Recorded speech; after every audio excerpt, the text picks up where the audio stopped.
Welcome to another episode of It Has to Be Said. I'm Rachel French, and I'm going to say it.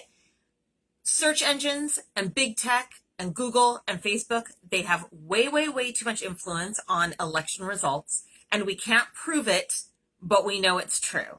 Now, I'm going to talk you through some of the most important points of a movie called The Creepy Line. And if you are friends with me, then I have probably asked you at least twice to watch this movie. And since y'all aren't watching the movie, even though it's only like or an hour and 30 minutes long, I'm going to talk you through the most important parts. I think it's really important that we understand not just how search engines work, but the kind of power they can have in an actual election. Now, whether they did or whether they didn't, we can argue about that later. And I realize that I'm not going to touch on everything about search engines, and there's stuff that you're going to say, oh, I already know that. But let me lay a little bit of foundation for you so that when I get to the experiments that were run by Robert Epstein back in 2016, 2015, 2013, 2012, you will have fresh in your mind exactly how search engines work, and you will understand the power and implications of the results of these experiments. They're actually pretty mind-blowing and pretty frightening. All right, so first of all, let me remind you that the way a search engine works is that when you put in a query of any kind, you put in a term or you ask it a question, it goes out and it searches literally billions of sites, and then it decides using algorithms what to put back in front of you.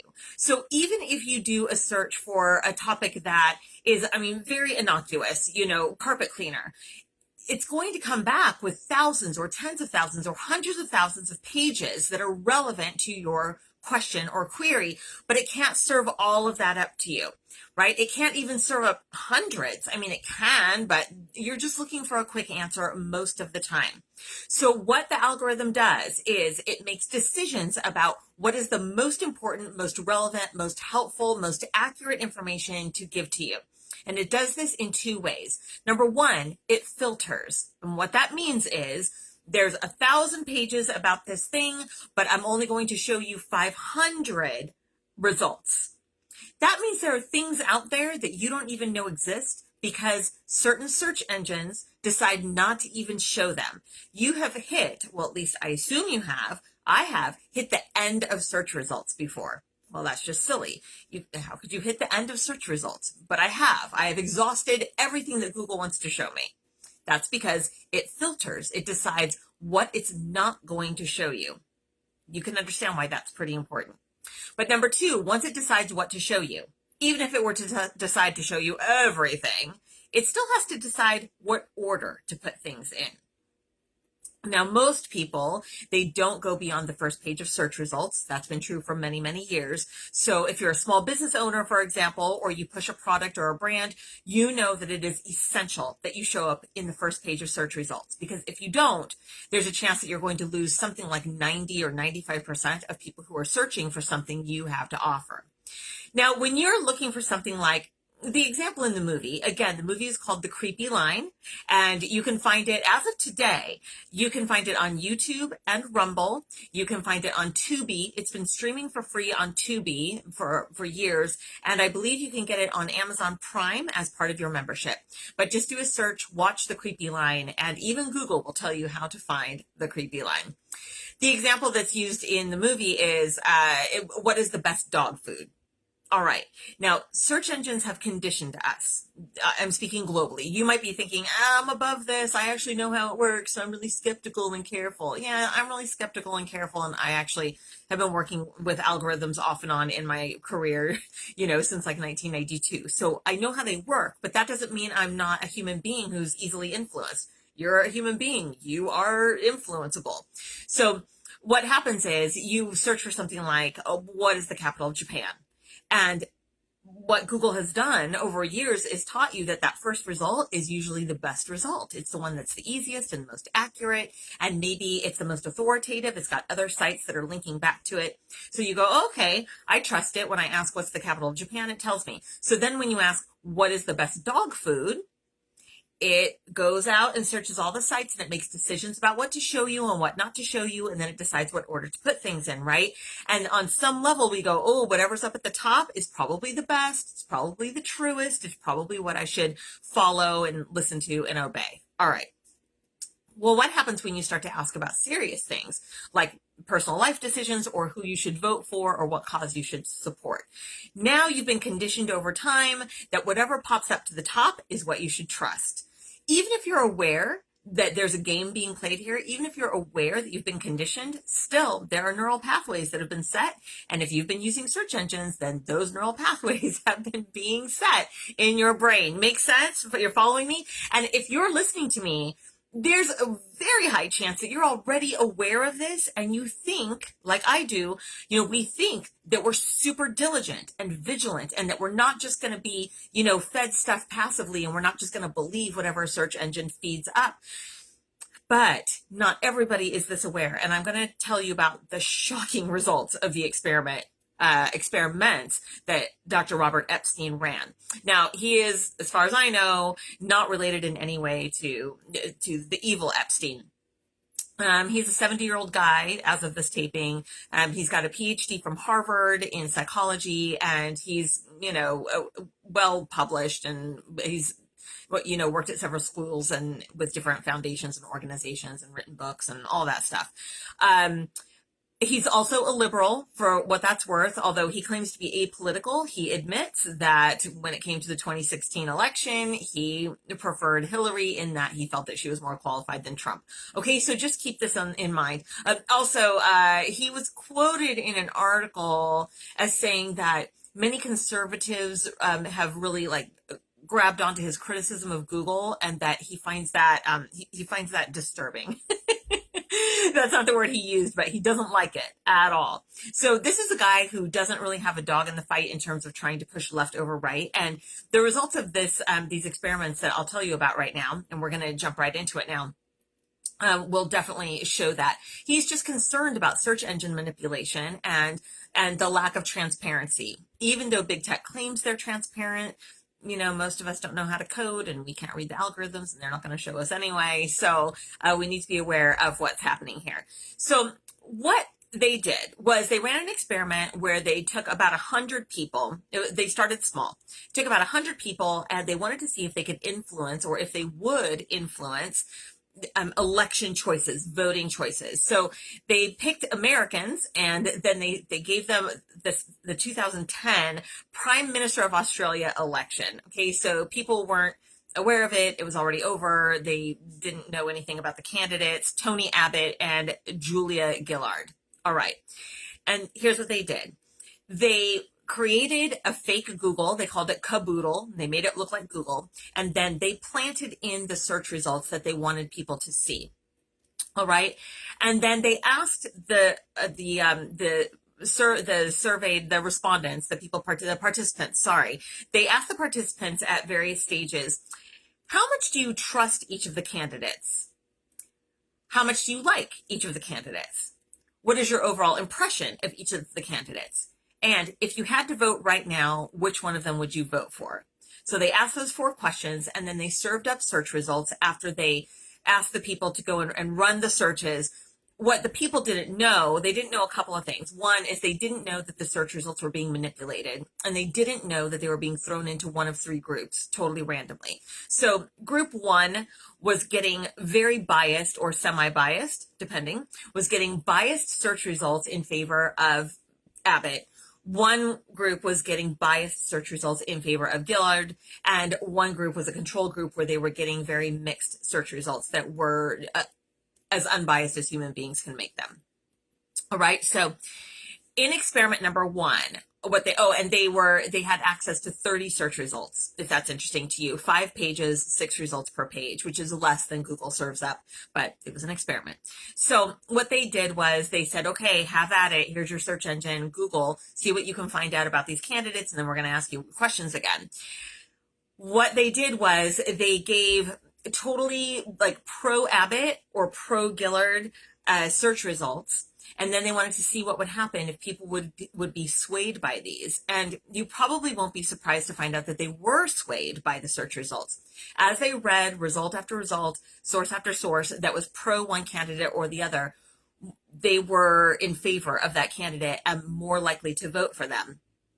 And in fact, the shift that they witnessed in this experiment was that there was a 48% shift. So 48% of people who were neutral before actually shifted to one side or the other if they were fed biased search results. What's remarkable about this is that they were seeing all pro for one candidate or all negative for the other candidate, right? A mixture of she's good and he's bad, or he's good and she's bad. 100% of the results were facing that one direction. And 3/4 of the people in the experiment were completely unaware that the results were biased. Think about that for a second. That is unbelievable.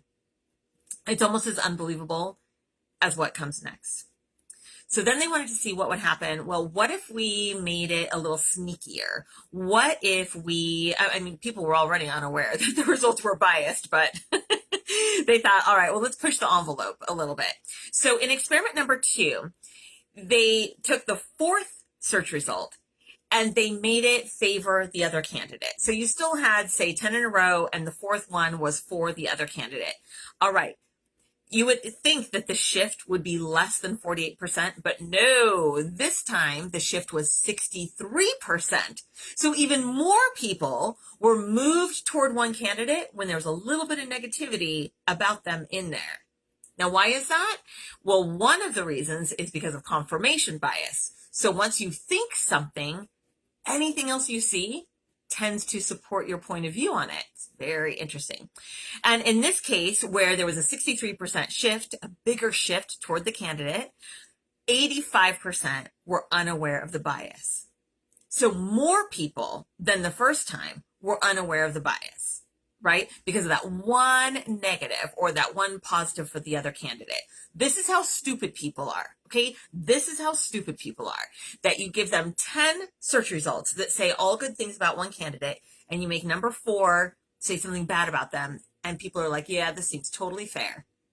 They don't even see it. All right, now get this though. So we go to experiment number 3, where they decide to push it a little bit more. And instead of swapping out search result number 4, they swapped out search result number 3. So they moved the opposing bias up in the search results.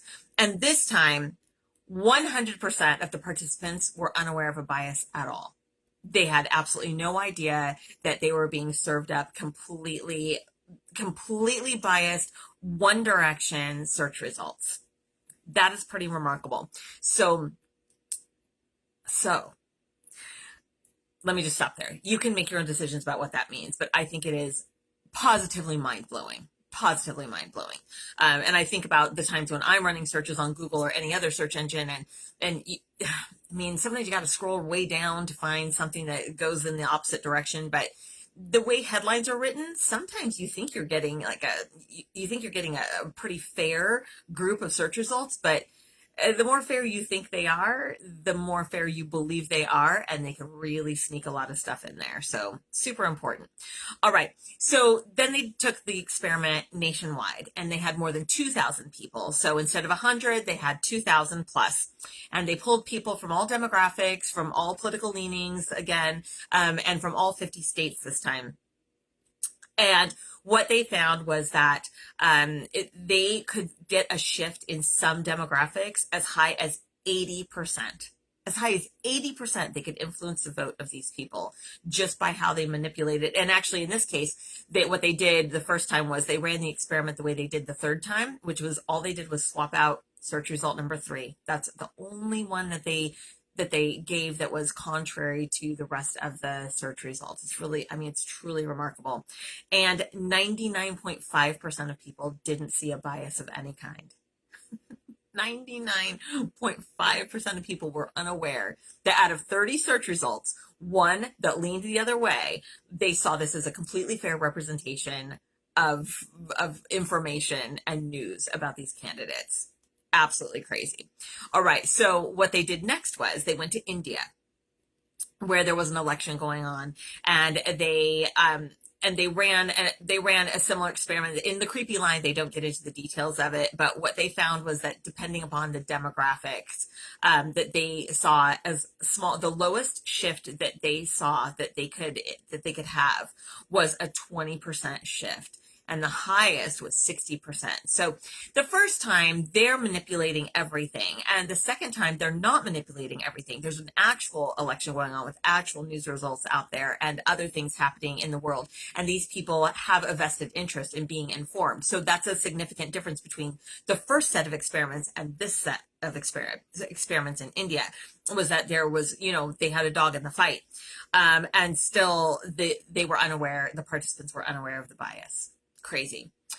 So then in 2016, we have the Trump and Hillary Clinton election going on, and they did not run the experiment, but what they did was, and understandably, they don't get into the details of how they did this, but I think what they were doing was they were tracking, I believe what they were doing was they were tracking search results that people were doing in real time, in real life, on Google and on other search engines, or maybe just Google. Again, he doesn't get into the methodology, and I think that's fair. I think that's smart.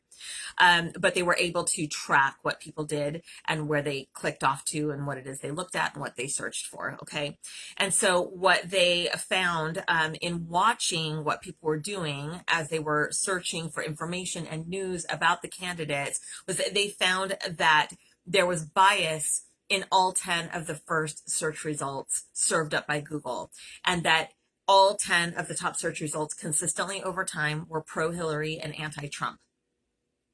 So they were doing, and this again, I think it's important that, again, they didn't get into the details of the methodology, but it's not that these were just some researchers sitting around running their own searches on Google. They were following, like looking over the shoulder of people who were running their own searches as they sought out information about real candidates in real time with a real election coming up. And as a result of this, Robert Epstein, he, like I said, he published papers, he spoke at various conferences and at various universities, and Google's response was that his experiment and his results and conclusions are, quote, nothing more than a poorly constructed conspiracy theory. You can decide for yourself whether Google is right and it's nothing but a poorly constructed conspiracy theory, or whether there is some truth and something, at least something for us to be aware of as a result of what it is these researchers did. Epstein says that if they think what's happening, if it's really happening, he says, and I think this is a strong statement, and I don't think he's wrong, he says, if what we think is happening is really happening, then democracy is an illusion. And he's absolutely right. He also says that these are big mind control machines, that Facebook and Google and these big tech platforms, and those are the two big ones, but they are nothing but mind control machines, and they are very, very good at mind control. Now, again, if you're listening to me, especially if you've made it this far into the broadcast, then you know that you have to be careful and skeptical anyway. But what about people who don't know that they need to be skeptical? Another piece of criticism that was lobbed back at him after this was that, well, yeah, that's all very fine and good, but people aren't going onto Google to make decisions about who to vote for if they're an undecided voter. Well, that's just crap. I mean, that's just total crap.